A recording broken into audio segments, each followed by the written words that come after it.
opportunity, but that one hit too low, very easily intercepted by England, who now are getting some players forward in numbers. You see Hoddle once again. A nice ball into the penalty area. Well turned and a great shot. Superb and a goal. Great score by Gary Lineker. Tremendous shot on the turn.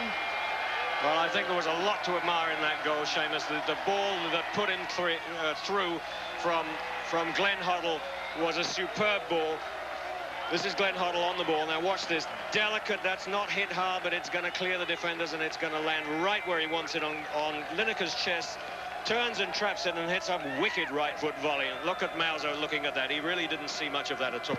There's Glenn Hoddle's ball, beautifully trapped on his chest by Lineker, and on the turn, a marvelous volley. Gary Lineker will be very proud of that goal. That really was a beautiful goal.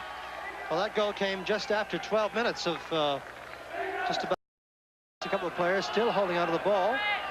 And there's another ball from out. Oh, my goodness. Dixon wide open. There's got to be tripped in the penalty area, surely. Yes, it's a penalty given. But a very bad breakdown in the... This is Hoddle.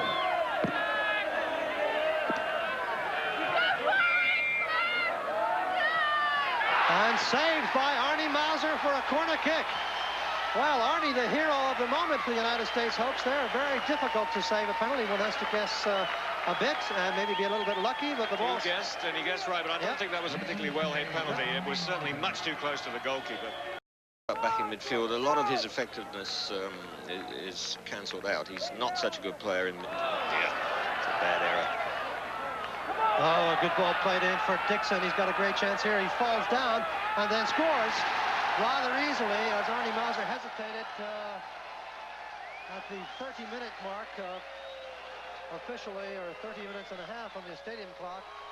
The second goal of the afternoon for England by Dixon as he survived the first challenge. On your screen, the terrible twins, Lineker and Dixon. And it's Hoddle once again with a ball that just marvelously beats the tall Kevin Crowe. And now watch Dixon get away from the challenge, has time enough to get to his feet. Mauser comes out, hesitates a little bit, and then the ball is played between his legs, it seemed to me, and into the net. Paul?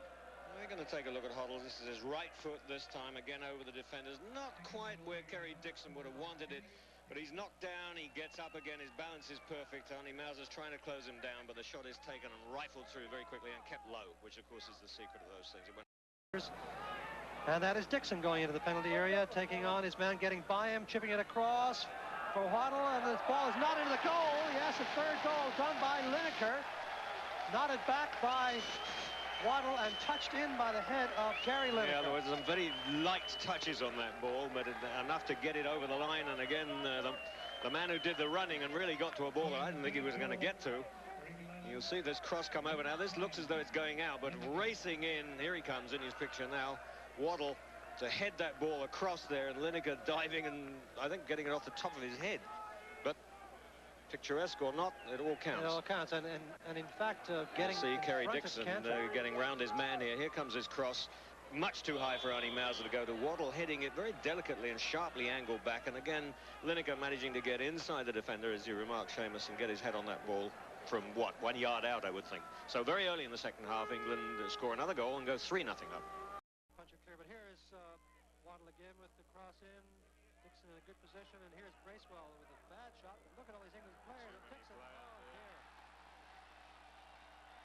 And Dixon just slams it in off the legs of the helpless Harris for his second goal of the afternoon, and the fourth goal for England. And a piece of unhappy goalkeeping by Tim Harris. And you can see perhaps, I think we mentioned it at the beginning of the game, that there were two players who would want to impress, and the way they can impress is to get goals. Now look at this, a shot that comes in, and there are two players there, England players. There's the shot, powerful certainly, but Harris in a good position to stop that, and he was down early, and it just simply span away from him and crawled over the line. So we've got this situation where two young England players, hopeful of getting on the World Cup team, Gary Lineker and Kerry Dixon, anxious to impress, and the way they can do it is scoring goals, and they've got 2 goals each.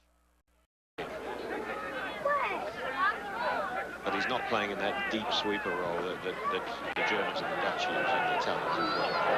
Oh, what a fine touch, and another goal for England, but what a fine touch in there by Bracewell, who took that ball in his chest, fell away and touched it across for Stephen to slot home for the 5th goal.